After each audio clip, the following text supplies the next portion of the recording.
My wife and I were invited recently to an almost all-expense paid trip to Israel by a group called the Israel Collective. It was a wonderful experience. We visited many of the holy sites as well as many people, Israeli and Palestinians, Jewish, Christian, and Muslim alike. It was a wonderful time just getting to know some of the people and getting a tour of the Holy Land. It's an experience that my wife and I will never forget. Well, while over there and seeing some of the scenes, had the idea of some impromptu videos. Now, because they're impromptu and unplanned, the sound in a lot of them is subpar, but I didn't want to redo them because of all of the beautiful scenery behind it in many cases. So this first series will be a 5-part series of short videos on the question, did the earliest Christians borrow the idea of Jesus' resurrection from pagan myths? This is the first of 5 videos.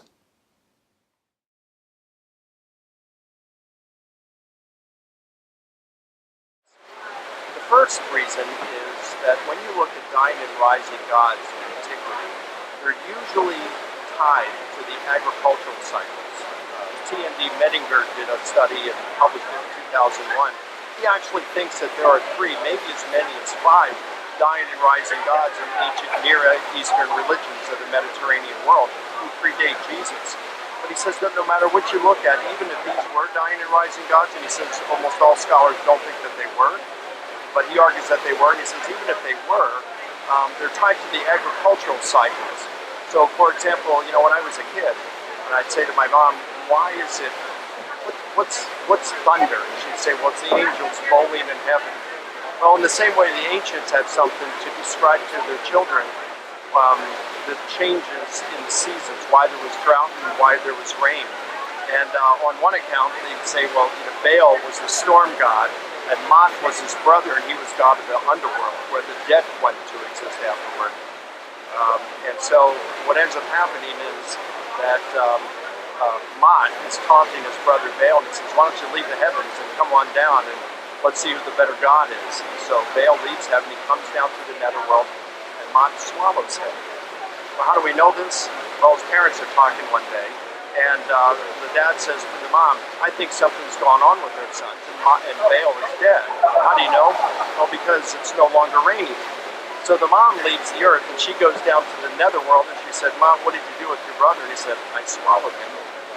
She said, well, let him go.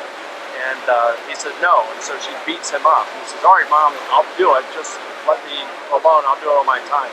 So she returns to earth, and then about a month or so later, the mom and dad are talking again, and the dad says, I think our son Baal is okay. Well, how did they know? It was raining again. So this is the kind of myth that was developed in order to explain the changes in the agricultural cycles, and that's basically what you have with all these alleged dying and rising gods who predate Christianity. Of course, the Christian view of Jesus rising from the dead isn't based on an agricultural cycle.